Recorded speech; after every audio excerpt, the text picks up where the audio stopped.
네, 안녕하세요. 다들 자리해 주셔서 감사합니다. 저는 이번 세션의 모더레이터를 맡은 앰플리튜드의 최동훈이라고 합니다. 앰플리튜드 다들 아마 아실 텐데요. 그래도 혹시나 모르시는 분들을 위해서 잠깐만 설명을 드리자면, 앰플리튜드는 제품 분석 툴과 제품 실험 툴을 제공하는 회사이고요. 그리고 여러분들이 아하 모먼트를 발견하실 수 있도록 이 툴을 통해서 도와드리고 있습니다. 그리고 오늘 세션은 지금 보이시는 것처럼 앞서 했던 것처럼 패널톡 방식으로 진행이 될 거고요. 제품 분석과 실험에 대해서 얘기를 나눌 예정인데, 시간이 허락한다면 질문을 받고자 하는데 노력을 해보도록 하겠습니다. 사실 제품 분석과 실험이라고 하면은 결국은 데이터 기반의 의사결정을 하냐 마냐의 이야기일 텐데요. 많은 분들이 이미 제품 주도 성장이라는 단어도 알고 계시고, 한때는 그로스 마케팅, 그로스 해킹이라는 단어도 유행을 했던 것 같습니다. 그럼에도 불구하고 아직까지는 많은 분들이 데이터 기반 의사결정 어떻게 하는 거야? 라고 좀 궁금해 하시는 것 같은데, 그 이유가 바로 사례가 좀 부족하지 않았나 싶었고요. 그래서 오늘 그런 데이터 드리븐을 잘하고 계신다고 생각되는 두 회사를 모시고 이야기를 나눠보고자 합니다. 첫 번째로 온라인 편집샵의 미래를 보여주신 29cm에서 나와주시고요. 그리고 한국 채용계의 혁신을 가져다 주신 원티드에서 나와주셨습니다. 상영님 먼저 소개 간략하게 부탁드리겠습니다. 네, 안녕하세요. 저는 29cm에서 서치 앤 디스커버리 팀장을 맡고 있는 프로덕트 오너 안상영입니다. 네, 그 전에는 네이버에서 웹 프론트엔드 엔지니어로 일을 좀 했었고요. 2021년에 29cm에 합류해서 데이터 기반 실행 문화를 정착할 수 있게 좀 많이 드라이브를 했었습니다. 네, 반갑습니다. 네, 안녕하세요. 저는 원티드랩에서 데이터 팀장으로 근무하고 있는 성여운이라고 합니다. 저는 컨설팅 그리고 게임사를 거쳐서 2019년에 시리즈 B 당시에 원티드랩에 합류를 했었고요. 데이터 팀을 빌딩하고 지금은 인프라 그리고 분석 그리고 데이터 드리븐 문화를 만들어가는 과정에 있습니다. 반갑습니다. 네, 첫 질문은 조금 뻔한 질문부터 해볼게요. 저희 주제가 데이터 기반의 의사결정인 만큼 데이터 기반의 의사결정, 그리고 굉장히 혁신적인 기획, 어느 것이 더 비즈니스에 임팩트를 준다고 생각하시나요? 상영님 먼저 부탁드리겠습니다. 네, 사실 혁신적인 기획이라는 말 자체가 좀 모순처럼 들리긴 합니다. 왜냐하면 어떤 혁신도 문제를 해결할 아이디어 혹은 작은 가정에서 시작을 할 것 같은데요. 그런 가정을 검증할 수 있는 어떤 가설들이나 실험들을 잘 여러 번 쪼개서 잘 기획을 해서 개선을 한다면 이 과정에서 사실 의사결정을 할 때 가장 중요한 근거 중에 하나가 사실 정량적인 데이터겠죠. 그리고 실제로 문제를 해결하기 위해서 저희가 했던 어떤 실행들 그리고 그런 인풋들이 실제로 유효했는지 정량적으로 계속해서 확인을 해야 되고, 그리고 그렇게 고객 그리고 시장의 문제를 계속해서 해결하다 보면 결국은 되돌아봤을 때 혁신이라고 부를 수 있는 게 아닌가 싶습니다. 다음 여우님 부탁드리겠습니다. 네, 저는 조금 더 장기적인 관점에서 말씀을 드리고 싶은데요. 저도 이제 상영님 의견과 동의를 하는데, 지속적인 성장을 하려면은 결국에는 작고 확실한 성공들이 모여야 그게 가능하다고 봅니다. 물론 이제 반짝이는 아이디어 하나로 이제 반짝 성공을 하는 사례도 없진 않지만, 지속적으로 몇 년 이상 회사가 성공을 하려면은 작은 성공들이 쌓여서 레슨이 생겨야 된다고 생각합니다. 원티드랩은 아실 수도 있겠지만 저희는 한 번에 빵 터진 회사가 아니에요. 저희는 지표가 이제 꾸준히 몇 년에 걸쳐가지고 우상향을 하는 회사인데, 그 이유가 제가 보기에는 데이터 기반으로 임팩트 시뮬레이션을 하고 작게 테스트하고 작게 실패를 하기 때문이 아닐까 싶습니다. 그래서 기존에 있는 피처들을 개선하고 이런 것들은 기존에 데이터가 있어서 예전에 이런 걸 해보니까 이만큼 전환율이 올랐더라, 이런 유저들한테는 이런 게 먹히더라 라는 레슨을 기반으로 기획을 하기도 한데, 좀 어려운 경우는 새로운 피처를 만들 때인 것 같아요. 그럴 때는 이제 저희 팀한테 문의를 해도 이거는 데이터가 없는데요 라고 말씀을 드릴 수밖에 없기 때문에, 이런 경우에는 작게 테스트를 하고, 하지만 그 테스트에 대한 결과는 정량적으로 측정을 해서 이게 실패인지 아닌지는 확실히 알 수 있게끔 데이터를 측정하는 게 중요한 것 같습니다. 네, 이런 걸 사실은 우문현답이라고 하는 것 같은데요. 뻔한 질문을 드렸는데 굉장히 잘 설명해 주신 것 같습니다. 근데 이 데이터 기반의 의사결정, 데이터를 활용하고 이렇게 테스트를 하고 실패를 한다는 것 자체가 혼자의 힘으로는 불가능한 얘기잖아요. 굉장히 문화가 자리 잡아야 될 텐데, 모르겠습니다. 제가 느끼기에는 외부에서 봐서 그럴 수도 있겠지만은 29cm도 마찬가지고 원티드도 마찬가지고 외부에서 보기엔 되게 혁신적인 느낌이었거든요. 근데 그런 혁신적인 회사들이 어떻게 그런 데이터 기반의 의사결정을 하는 문화들을 가져갈 수 있을지 좀 궁금합니다. 이것도 한번 이번에 영훈님부터 답변 한번 드려도 될까요? 아, 네. 사실 데이터 기반 문화에 대한 공감대는 저희는 참 운이 좋게도 어느 정도는 있었다고 생각합니다. 왜냐하면 원티드랩에서는 모두가 하고자 하는 일을 정량적으로 증명을 해야 됩니다. 그래서 나도 이 일을 하고 싶은데 너는 뭐 이 아이디가 있어. 근데 이거를 개발할 사람은 한 명이야. 이러면은 그래 각자 정량적으로 계산해 와서 큰 것부터 하자. 이런 식으로 의사결정이 되기 때문에 모두가 본인이 하는 일을 정량적으로 증명을 하고자 하는 니즈가 있었습니다. 하다못해 뭐 회사 비품을 관리하시는 총무분도 새로운 소파나 새로운 폰부스를 설치할 때 트래커나 센서를 설치하셔서 몇 명이 얼마나 오랫동안 이 비품들을 사용하고 있는지 트래킹을 해서 데이터 레이크로 조회를 하고 계십니다. 이렇기 때문에 저희는 뭐 데이터를 봐야 된다 이런 설득을 하는 데는 오랜 시간을 들이진 않았던 것 같습니다. 근데 실무하시는 분들이 저한테 또 많이 여쭤보시는 게 이제 비싼 툴을 도입할 때 C레벨을 어떻게 설득하느냐 이런 질문도 많이 받습니다. 그래서 문화가 아니라 이제 툴 방면에서 설명을 드리자면은 원티드랩도 물론 굉장히 꼼꼼하게 비용과 이제 ROI를 따져가지고 툴을 도입하고 있습니다. 저희는 앰플리튜드 애널리틱스, 익스피리먼트, 태블로 그리고 빅쿼리 저희 팀은 이렇게 크게 이것들을 사용하고 있고 사실 지출하는 비용이 작지는 않습니다.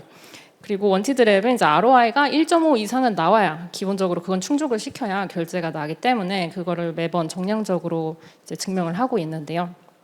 한 가지 사례를 말씀드리자면 애널리틱스 같은 경우에는 도입을 하기 전에는 분석가들이 프로덕트 성과 분석을 하는데 업무 시간의 70%를 쓰고 있었습니다. 사실 이상한 건 아니죠. 그렇게 아직 근무를 하고 계시는 회사들도 많이 있다고 알고 있습니다. 근데 저희가 애널리틱스를 1년 정도 무료 버전으로 사용을 해보니까 기본적인 프로덕트 배포의 성과 분석은 PO분들이 좀 혼자서 할 수 있게 되었었고 그 결과로 분석가들이 프로덕트 분석에 쓰는 시간이 전체 업무 시간의 2%로 줄어들었습니다. 이렇게 하면은 분석가 몇 명분의 일을 애널리틱스가 하고 있는지 구할 수가 있게 되죠. 그래서 결과적으로는 우리 분석가 3명을 채용하는 것보다 애널리틱스가 훨씬 저렴하다라는 식으로 설득을 했었고 지금도 이런 식으로 설득을 많이 하고 있는 것 같습니다. 근데 하나 더 말씀을 드리자면은 그래서 여기에 업무 시간 얼마나 썼는지는 어떻게 알 수 있을까요? 저희 같은 경우에는 모든 태스크를 지라로 남기고 있고 지라 이슈를 닫기 전에는 거기에 소요된 시간을 기록해야만 닫을 수 있게 이렇게 설정을 해놨습니다. 그래서 모든 사람들이 어떤 일에 얼마나 시간을 쏟고 있는지 다 트래킹이 가능하고 로그를 남기고 있습니다. 네, 감사합니다. 다음번에 상영님. 네, 당연히 어려움이 많았고요. 네, 실제로 19cm는 되게 오래된 서비스죠. 거의 이제 10년 가까이 되는 서비스인데 기존에는 이제 되게 창업자의 겉필링 기반으로 실행이 많이 되는 그런 회사였습니다. 이제 사실 본격적으로 어떤 변화가 시작된 건 2021년 이제 새로운 대표님이 오시면서 이제 시작이 됐었는데요. 어떤 데이터가 흐르는 환경이나 그리고 실제로 어떤 그런 문화의 중요성에 대해서 누구보다 지지를 해주시고 그리고 드라이브를 해주셨습니다. 근데 보통 이런 회사에서 가장 큰 문제점은 이제 개인의 겉필링으로 실행을 하고 나서 그 결과를 혹은 그 아웃풋을 측정하지 않는다는 것인데요. 사실 측정하지 않으면 개선을 하기가 어렵겠죠. 그래서 혹은 측정을 해도 시계열로만 바라본다면 좀 이제 실제 인풋에 대한 어떤 결과를 되게 측정하기가 어렵습니다. 왜냐하면 특히 이구시엠이 이제 있는 이커머스의 비즈니스 본질상 주 단위로 뭐 쿠폰이든 혹은 뭐 기획전이든 이런 것들이 계속해서 발생을 하고 있기 때문에 사실 주 단위로 비교를 했을 때 실제로 우리가 했던 실행들이 혹은 배포가 정말 유효한 실행이었는지를 알기는 되게 어려워요.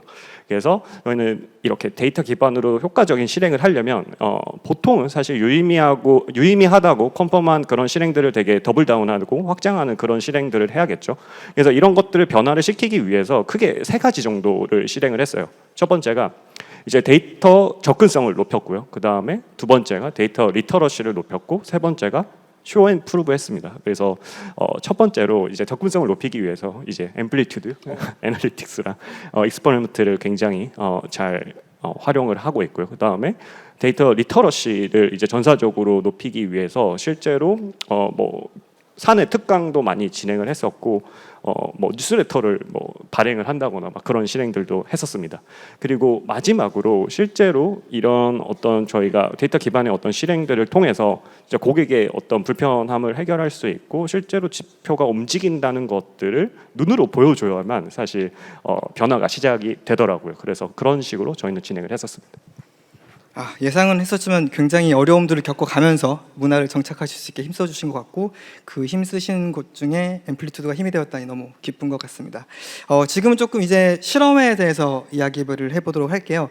29cm에서는 뭐 AA 테스팅이나 AB 테스팅 이런 것들을 좀 자주 하시는 편이실까요? 네, 저희는 각 제품 팀에 이제 스쿼드들이 있고 목적 조직으로 스쿼드들이 있고 마케팅 팀들이 있는데 실제로 실험이 저희의 어떤 실행들의 디폴트 값으로 지금 된 상황입니다. 그래서 실제로 근데 다만 실험이 필요한 상황인지는 사실 그때그때마다 이제 판단을 하고 있어요. 그래서 모든 실행을 다 실험을 하기보다는 실제로 의사 결정에 뭔가 충분한 근거 데이터나 어떤 확신이 없을 때 불확실성이 높아서 우리가 이걸 좀 낮춰야 될 때 위주로 더 하려고 노력을 하고 있고요. 뭐 일반적으로 기본 러닝이 있어서 그냥 그 바탕으로 실행을 하는 게 유리하거나 혹은 실제로 비즈니스 전략상 필요한 실행이 아니라면 웬만하면 디폴트로 다 실험을 하고 있는 것 같습니다. 좀 정량적으로 말씀을 드리자면 저희가 스쿼드가 한 8개가 있는데 그중에 이제 2개의 스쿼드가 지금 저희 검색 발견팀, 그러니까 서치 앤 디스커버리 팀에 있는데 평균적으로 한 월에 한 15개에서 20개 정도는 실험을 하고 있다고 생각을 하시면 될 것 같습니다. 네. 네, 감사합니다. 다음 영훈님. 네. 뭐 실험을 어떻게 정의하느냐에 따라서 다를 것 같긴 한데 저희는 이제 툴을 사용한 A/B 테스트를 외에 실험도 좀 많이 하고 있는 편이고 저희는 스쿼드가 한 10개 정도고 스프린트가 2주 단위로 배포가 되니까 뭐 그런 의미에서는 실험의 양은 적지 않은 것 같습니다. 근데 저희는 사실 실험의 양보다는 실험의 질 그리고 실험 문화가 성숙하는 게 더 중요하다고 느꼈어요. 사실 실험의 양을 늘리는 거는 뭐 그냥 하면 되는 건데 좋은 실험을 하는 거 그리고 그 실험이 이제 잘 문화에 기여하는 것은 또 다른 일이라고 생각합니다. 제가 생각하기에 실험의 완성은 성과가 정량적으로 나왔을 때가 아니라 실험의 레슨이 공유가 되는 것입니다. 그래서 전체 실험의 한 20% 이상이 성공하기 쉽지 않습니다. 80% 정도는 실패를 하는데요. 여러분의 회사에서는 실패한 실험에 대해서 공유를 잘 받으시나요? 원티드 같은 경우에는 저는 되게 신기했던 게 성공 사례밖에 들리지 않았습니다. 저희는 슬랙이 굉장히 시끄러운 회사인데 다 성공한 사례만 공유를 하시더라고요. 근데 분명히 그것의 몇 배나 되는 실패들이 있을 텐데 이게 왜 공유가 안 될까? 공유하기 쉽지 않을 수밖에 없죠. 내가 실패했다는 거를 이제 200명 가까이 되는 사람들한테 이제 짠하고 말하기는 쉽지 않은데 그 레슨런들을 어떻게 해야 공유를 잘하게 할까를 고민해 보니까 결국에는 가장 쉬운 거는 A/B 테스트인 것 같더라고요. A/B 테스트를 하면은 객관적으로 모두가 측정이 가능하고 그리고 A/B 테스트 툴을 사용하게 되면 어쨌든 대시보드에 모든 실험들이 나오게 되고 정량적으로 실패인지 성공인지 나오게 되기 때문에 모두가 볼 수 있게 되죠. 그래서 저희는 저희 데이터 분석가들이 많지 않습니다. 회사는 한 200명 정도인데 분석가는 3분밖에 안 계세요. 이 3명의 사람들이 스쿼드마다 돌아다니면서 이거 실패요? 성공해요? 이거 뭐 어떤 레슨이 있어요? 이거 공유해야 돼요? 라고 말하기는 불가능해서 저희는 툴을 사용하기 쉬운 툴을 도입해가지고 그 대시보드를 전사적으로 공유를 하자 쪽으로 방향을 잡고 있습니다. 네, 감사합니다. 예전에 어떤 회사에서 패스트 페일이라는 표현을 쓰면서 빠르게 실패하고 빠르게 다른 성공을 해야 된다는 얘기를 했던 것 같은데 두 분이 지금 하고 계신 것도 마찬가지로 그런 맥락에서 되게 좋은 것 같습니다.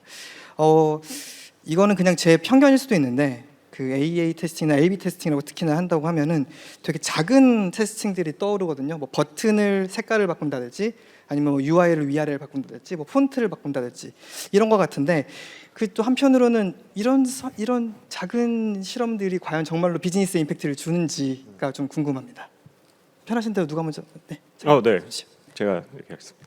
상황에 따라서 사실 의미가 있을 수도 있고 없을 수도 있다고 생각이 듭니다. 사실 되게 역사적으로 되게 재밌는 실험들이 있는데요. 예를 들어서 이제 구글에서 실제로 링크에 이제 블루 색깔, 그냥 그 컬러가 있죠. 거기에 대해서 되게 여러 가지 뭐 40몇 개의 어떤 색깔들을 테스트를 하면서 클릭률이 어떻게 높아지는지에 대해서 실험을 하는 것도 있고, 사실 또 빙 브라우저, 마이크로소프트의 빙 브라우저에서 실제로 그 광고 문구의 위치 혹은 를 살짝 다르게 했었을 때 뭐 연간 수익률이 뭐 10% 이상 증가되는 그런 사례들도 있었거든요.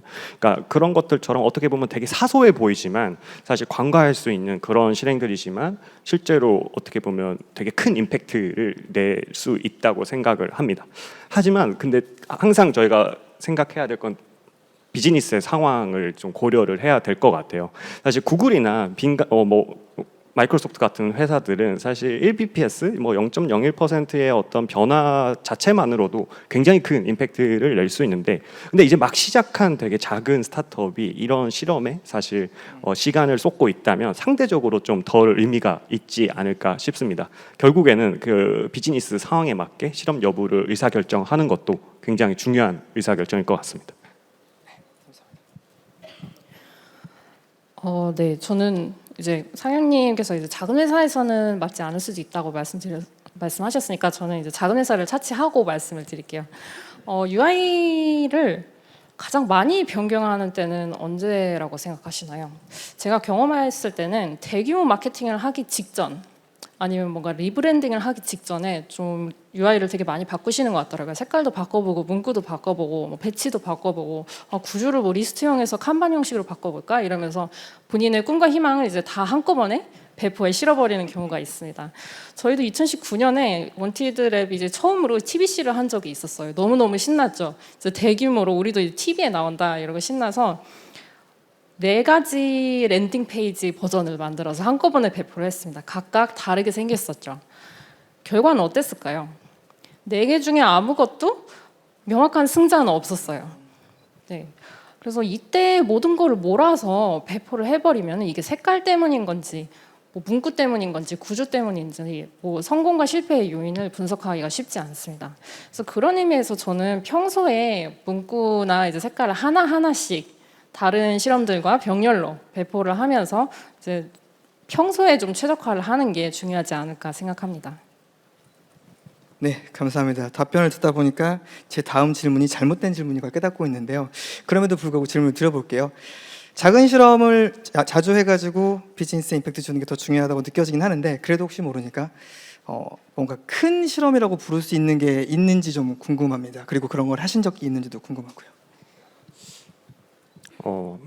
실험은 기본적으로 최대한 작게 하나의 가설을 검증하는 것이 기본일 텐데요. 뭐 큰 실험이라고 할 수 있는 예시로 좀 고객이나 사용자에게 되게 너무나 당연하거나 익숙했던 어떤 경험을 변화하는 것은 좀 큰 실험으로 느껴질 수 있을 것 같습니다. 그러니까 예를 들면 지금 29cm가 되게 오랫동안 거의 처음부터 실제로 그 홈 메인의 그 화면이 되게 독특했는데요. 실제로 이커머스와 달리 굉장히 배너가 엄청나게 컸었고, 그리고 아래 그 뉴스피드처럼 생긴 그런 피드 형식의 이런 것들이 있어서 많은 화제가 됐고, 그게 뭐 29cm의 어떤 정체성 혹은 아이덴티티처럼 그렇게 많이 여겨지고 있는 상황인데요. 근데 실제로 이번 주에 그 구조를 혹은 그 룩을 이제 변화를 하는 실험을 시작을 했어요. 근데 사실 이번 주에 시작을 했거든요. 그래서 지금 앱스토어나 혹은 구글 스토어에서 최신 버전을 다운 받으시면 실제로 실험군이시라면 새로운 룩을 이제 보실 수도 있을 것 같습니다. 그런데 저희는 그 실행들을 굉장히 여러 가설로 쪼갰고 사실 실험이 이제 계속 점진적으로 나갈 것 같은데요. 그래서 이 개별 실험을 진행을 하고 우리의 생각들을 검증을 하고, 그런데 이제 몇 달 뒤에 되돌아서 이제 돌아보면 굉장히 큰 변화가 있을 수 있고, 그거를 큰 실험이라고 부를 수 있지 않을까 싶습니다. 네, 감사합니다. 네, 저는 큰 실험이라고 하면은 저희의 캐시카우 퍼널을 건드리는 실험이라고 정의를 할 것 같아요. 그래서 뭐 UI UX를 살짝씩 바꾸는 거는 작은 실험이라고 할 수 있을 것 같고, 큰 실험은 뭐 저희로 치면은 저희는 채용 플랫폼인데 유저가 들어와서 공고를 보고 지원 완료를 하는 그 메인 퍼널에 영향을 주는 게 아마 큰 실험이지 않을까 싶습니다. 저희가 요거를 건드린 적이 저희 팀이 직접 건드린 적이 있었어요. 원티드랩에서 공고를 하나 클릭해 보시면은 하단에 땡땡님 이 공고는 어떠세요? 하고 24개의 공고 나옵니다. 근데 그 24개 공고의 순서가 중요할 수 있겠죠. 위에 있는 공고를 아무래도 더 클릭을 많이 하게 되니까요. 근데 여기에 저희가 두 가지 종류의 모델을 한번 심어봤습니다. 협업 필터링으로 모델을 만들었었는데요. 각각 다른 분석가가 모델을 만들어서 심었습니다. 하나는 지원을 유도하는 모델이었고 하나는 클릭을 유도하는 모델이었습니다. 당연히 원티드는 지원을 하고 사람들이 합격을 해야 그 연봉의 일정 퍼센트를 수수료로 수취하기 때문에 지원을 유도하는 모델이 당연히 돈이 될 거라고 생각할 것 같아요. 근데 테스트를 해보니까 클릭을 유도하는 모델이 사람들이 좀 파도 타기를 많이 하게 하고 북마크를 많이 하게 하고 아마도 유저 경험도 개선됐겠죠. 그렇게 하면서 장기적으로는 지원에 더 큰 영향을 줬던 것으로 나왔습니다. 이런 실험 같은 경우에는 하기 전에는 몰랐을 것 같아요. 만약에 실험할 수 없는 상황이었었다면 저도 당연히 지원을 유도하는 모델을 넣자라고 말씀을 드렸을 것 같은데 이 실험을 해보니까 확실히 직접 해보기 전에는 알 수 없구나라는 레슨이 있었고요. 이게 아마 저희가 그 당시에 연매출이 300억이 안 됐었던 시절인데 이게 이제 연간 임팩트가 거의 한 10억 정도 나왔습니다. 그래서 작지 않은 임팩트였고 작지 않은 리소스를 들여서 했던 실험이었죠. 네, 감사합니다. 이거는 한편으로는 오히려 이커머스 쪽에만 국한되는 질문이 또 있을 것 같은데요. 큰 실험이라고 생각하고 진행을 하는데 막상 이게 별로 의미가 없는 그런 케이스가 존재할 수 있을까요? 네, 존재할 수 있을 것 같고요. 네, 실제로 큰 실험은 상대적으로 어떻게 보면 큰 비용을 수반을 하겠죠. 더 많은 리소스 혹은 책임, 리스크를 이제 가지고 있을 것 같은데, 근데 그에 대비해서 실제로 고객의 문제를 풀지 못한다면, 혹은 아무것도 배우지 못한다면, 정말 어떻게 보면 조금 작은 실험들보다 좀 더 공허하지 않을까 싶습니다. 그래서 항상 그런 공허함을 피하기 위해서는 일단 항상 풀어야 되는 문제 그리고 고객의 불편을 정말로 제대로 정의를 했는지부터 잘 봐야 될 것 같고요. 그리고 그것들을 실제로 해결할 수 있게 가설들을 잘 쪼개고 되게 예리하게 실험을 설계를 한 다음에 잘 진행을 해야 될 것 같습니다. 그렇게 네, 맞습니다. 그럴 것 같습니다. 그 말씀을 듣다 보니까 분석도 그렇고 실험도 그렇고 결국은 비즈니스 임팩트를 줄 수 있게 세팅을 하고 비즈니스 임팩트를 줄 수 있어야만 하는 것 같은데, 그러면 이런 실험들을 어떻게 하면은 비즈니스 임팩트를 줄 수 있는 실험들을 할 수 있고 그것들을 어떻게 증명하시는지도 궁금해요. 아까 분석에 대해서는 말씀을 주셨지만 실험들은 또 어떻게 하고 있으셨는지 궁금합니다. 네, 일단 항상 지금 PO로서 항상 이제 고민을 해야 되는 게 실제로 비즈니스 임팩트에 어떤 영향을 줄 수 있는 사실 문제와 기회부터 잘 정의하는 것이 항상 시작일 것 같아요. 그래서 항상 풀어야 되는 문제나 기회를 정의를 해야 된다고, 잘 정의하는 시작일 것 같아요. 그러려면 사실 고객과 어떤 고객 불편 그리고 보이스에 되게 귀를 기울여야 될 것 같고요. 거기에 대해서 이 문제에 대해서 누구보다 완벽하게 완전히 이해를 해야 된다고 생각합니다. 그래서 엉뚱한 문제를 풀거나 그걸 얼마나 빠르게 잘 푸는 것들은 사실 지나고 나면 다 의미가 없어질 수가 있잖아요. 그래서 그렇고 또한 어떤 반대로 비즈니스에 이제 임팩트를 주지 않는 실험은 되게 상황적으로 불필요해 보이는 실험들에 좀 집중을 하거나 혹은 뭔가 고객의 문제를 푸는 게 아니라 그냥 개인들의 호기심을 채우는 그런 실험들을 한다면 좀 비용이 있지 않을까 싶습니다. 네, 감사합니다. 예원님도 답변 드리겠습니다.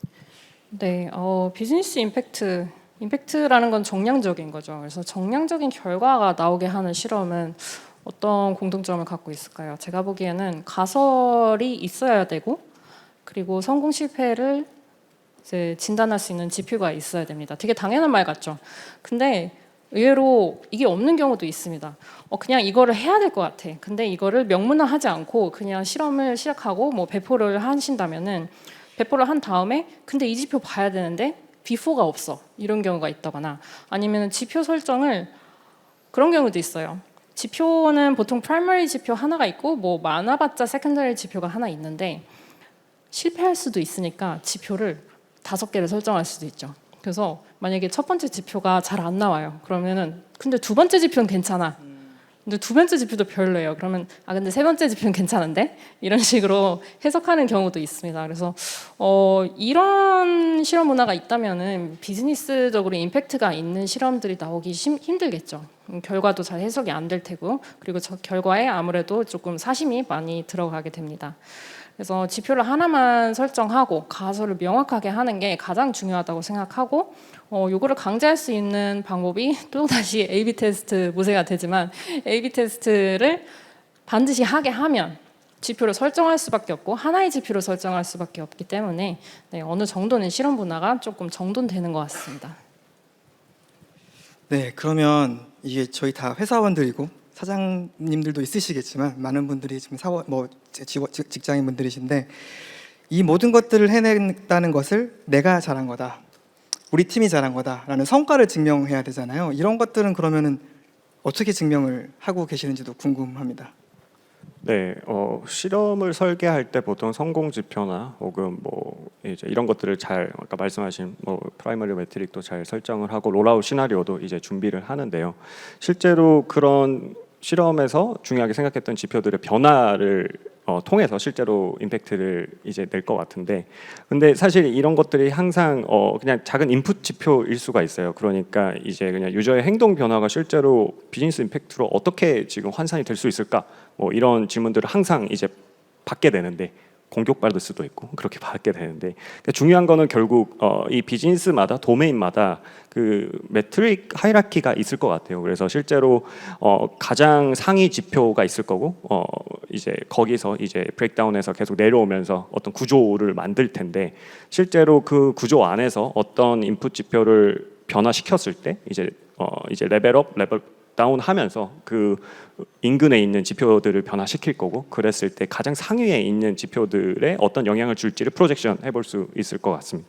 뭐 예를 들면 뭐 이커머스에서는 GMV 거래액이 가장 상위에 있는 지표이기 때문에 이것들을 뭐 거래 수나 뭐 상품 상세 진입 수나 혹은 구매 전환율 이런 것들로 브레이크다운을 많이 하겠죠. 그래서 실험을 통해서 어떤 그 지표를 움직였을 때 가장 상위로 얼만큼 올라갈지는 사실 프로젝션 할 수 있을 것 같습니다. 네, 원티드랩에서는 무조건 원화 단위까지 갑니다. 안 될 것 같아도 무조건 원화 단위로 계산을 해야 이거 얼마짜리 프로젝트야, 내게 더 커, 그러니까 내 거 먼저 개발해줘라고 말을 할 수 있습니다. 그래서 저희는 이제 뭐 그냥 경영 지원을 하시는 분들까지 내가 하는 것의 임팩트를 원화 가치로 이제 말씀을 하시는데요. 그러려면 두 가지가 필요합니다. 이게 얼마짜리인지 가장 기본적인 재료는 있어야겠죠.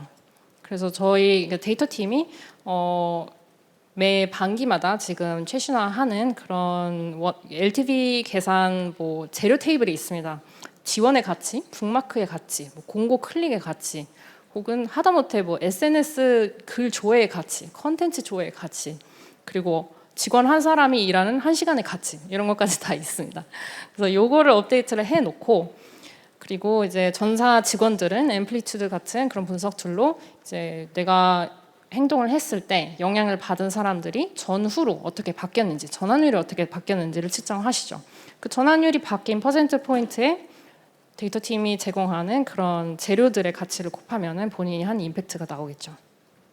결국은 그 본인들이 다니고 있는 회사의 지표를 정확하게 파악을 하고 거기에 맞춰가지고 설정을 하는 게 가장 중요하다는 걸 좀 깨닫게 된 것 같습니다. 좀 앞서서 나왔던 이야기긴 한데 그 대부분의 실험들은 실패할 수밖에 없다고 말씀을 주셨던 것 같아요. 심지어 원티드는 80% 정도는 실패한다고 말씀을 주셨던 것 같은데, 아무리 이게 회사 일이고 실험이라는 걸 알고 있었지만 자꾸 내가 시도했던 게 실패하면 되게 저는 상처를 받을 것 같거든요. 너무 힘들 것 같아요.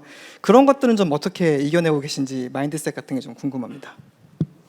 네, 비법이라고 말씀해 주시니까 진짜 개인적인 어떤 멘탈 관점에서의 어떤 비법이라고 하면 인생의 디폴트 값이 실패이자 거절이라고 생각하는 멘탈 모델을 가지고 있습니다. 그래서 마음대로 되지 않는 상황이 항상 기본이고 그런 상황에서 무던하게 대응을 하려고 하고요. 사실 뭐 불교에서 인생을 이제 고통이라고 많이 표현을 하잖아요. 그게 또 어떻게 표현되냐면 결국 마음대로 되지 않는 것이 인생이다라고 하는데, 사실 실험도 그런 것 같아요. 네, 실험의 기본값은 이제 실패고요. 그리고 이게 만약에 실험을 만약에 성공을 한다면 어떻게 보면 이제 그냥 좋은 거죠. 그리고 실제로 실행 관점에서는 실행의 본질이 혹은 실험의 본질이 아마 배움일 것 같습니다. 실제로 실험이 실패했다는 거는 기존의 그 팀이 가졌던 어떤 가정과 가설 그리고 그런 것들 혹은 편견 이런 것들을 사실 기각을 했다는 걸 텐데요. 사실 그런 생각들을 고쳐 나가면서 실제로 더 뾰족하게 목표를 해결할 수 있는 어떤 영점을 잡을 수도 있고 그렇기 때문에 이런 배울 수 있는 기회를 어떻게든 성취를 하면 될 것 같습니다. 하지만 아무것도 배우지 못한다면 사실 실패가 될 것 같습니다. 네, 감사합니다. 영호님도 말씀 부탁드리겠습니다. 네, 데미지는 제가 봤을 때 그러니까 실패 사례는 굉장히 많습니다. 근데 데미지가 큰 배포와 데미지가 작았던 배포를 비교를 해보면은 데미지는 들인 시간과 사람 수에 비례하는 것 같습니다. 그래서 들인 시간이 많고 많은 사람들이 그 배포에 참여를 했다면은 이제 전체 스쿼드의 데미지가 좀 커지는 감이 있죠. 저희도 좀 이렇게 오랜 기간 준비해가지고 큰 실패를 한 적들도 있습니다. 그래서 그럴 때마다 저희가 이제 회사에서 주는 피드백은 왜 실패했어가 아니라 왜 쪼개서 가지 않았어? 이것입니다. 예를 들어서 뭐 홈 개편을 한꺼번에 하지 않고 모듈화해서 쪼개서 나가라. 추천 로직 한꺼번에 바꾸지 말고 제품에 바로 이제 반영하지 말고 이메일 CRM에 한번 넣어가지고 사람들 클릭률이 바뀌는지 봐라. 이런 식으로 이제 피드백을 주고 있습니다.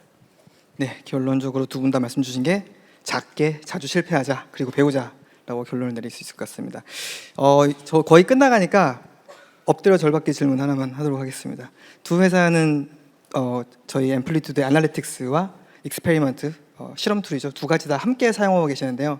분명히 두 가지를 함께 사용해서 오는 장점들이 한 200개는 있을 것 같은데 200개를 다 나열할 수는 없으니까 한두 개 정도만 말씀해 주시면 정말 감사하겠습니다. 네, 아마 비유를 한번 해보자면 아이폰과 갤럭시 탭을 함께 쓰는 것보다 아이폰과 아이패드를 같이 썼을 때 심리스한 어떤 경험이지 않을까 싶습니다. 네. 감사합니다. 네. 그리고 이벤트 적재를 두 번 하지 않아야 되는 거는 뭐 기본인 것 같고요. 실제로 그리고 실행했을 때 분석까지 리드 타임도 저희가 굉장히 빨라진다는 것도 굉장히 장점일 것 같고, 그 다음에 이미 이제 적재된 이벤트를 바탕으로 유저의 어떤 행동이나 유저의 특성에 따라서 코호트를 잡아서 그 대상들만 어떤 저희가 실험 타겟팅을 할 수 있는 것도 굉장히 큰 장점일 것 같습니다. 감사합니다. 네, 저희도 이벤트를 두 번씩 남기지 않아도 된다라는 점이 이제 굉장히 매력적으로 다가왔었고요. 예전에 저희는 구글 옵티마이즈, 뭐 5S 이런 것들도 사용했었는데, 그럼 지원 완료를 뭐 옵티마이즈에도 심고, GA에도 심고, 앰플리튜드에도 심고, 그 두 개 수치가 왜 달라요? 하면 데이터 팀은 이제 두 가지 툴을 다 공부해야 되기 때문에 툴을 통일하고자 하는 니즈는 데이터 팀에서 굉장히 있었고요. 두 번째는 저희가 애널리틱스를 이미 헤비하게 쓰고 있었기 때문에 전 직원들이 애널리틱스에, 그러니까 앰플리튜드 애널리틱스에 굉장히 익숙해진 상태입니다. 근데 데이터 기반, 데이터 드리븐 문화는 전파가 잘 돼야지만 문화 전파가 잘 되고, 그리고 전파라는 것은 사용성이 좋아야지만 가능합니다. 그리고 사용성은 익숙한 툴이 가장 좋죠. 그래서 저희는 이제 새로운 툴을 또 학습시키기보다는 항상 써왔던 앰플리튜드 애널리틱스에서 이제 익스피리언스 탭으로 들어가면은 할 수 있다. 익숙한 UI와 익숙한 구조에서 이게 또 굉장히 컸었던 것 같습니다. 네, 두 분 모두 정말 감사합니다. 마지막 질문입니다. 최근 진행하신 실험 케이스 중에 기억이 나시거나 아니면 그냥 오늘 공유해주고 싶으신 실험 있으시면 하나씩 말씀해 주시면 감사하겠습니다. 네, 최근에 성공한 실험은 또 앰플리튜드를 되게 잘 쓴 사례인데요. 실제로 저는 검색 경험을 맡고 있기 때문에 검색 키워드마다 타입들이 있어요. 그거를 이해를 하는 도메인이 이제 쿼리 언더스탠딩이라고 해서 QU라고 하는데, 이제 그것들을 앰플리튜드 애널리틱스 잘 이제 적재를 해놓고 어느 순간에 보다 보니까 이제 뭐 브랜드 키워드나 뭐 카테고리 키워드마다 이제 클릭률이 되게 다르다는 어떤 결과들이 있더라고요. 그래서 그걸 보고 실제로 어떤 타입마다의 어떤 가장 최적화된 어떤 그러니까 검색 결과 페이지에 어떤 형태가 있지 않을까라는 어떤 생각들을 가지고 저희가 필터 관련 좀 실험을 했었고요. 그래서 필터 클릭률이 한 2배 정도, 그리고 CTR도 되게 오르는 그런 결과들이 있었습니다. 이때 되게 좋았던 거는 실험의 어떤 그 시작부터 이제 끝까지 되게 완결성 있게 또 앰플리튜드를 통해서 이제 완료를 할 수 있어서 되게 좋았고요. 그리고 되게 최근에 사실 좀 실패했던 실험은 채용입니다. 네. 채용. 사실 제가 이 자리에 나오는 것도 사실 실험의 일종인데요. 그래서 어떻게 보면 이런 행사에 참여해서 이런 노출을 늘렸을 때 정말 어떤 채용 전환율이 높아질 수 있을지가 지금 제가 확인해 보고 싶습니다. 네, 29cm가 지금 데이터 분석가 그리고 프로덕트 오너 그리고 프로덕트 디자이너 절찬리에 채용을 하고 있으니 많은 관심 부탁드립니다. 감사합니다. 네.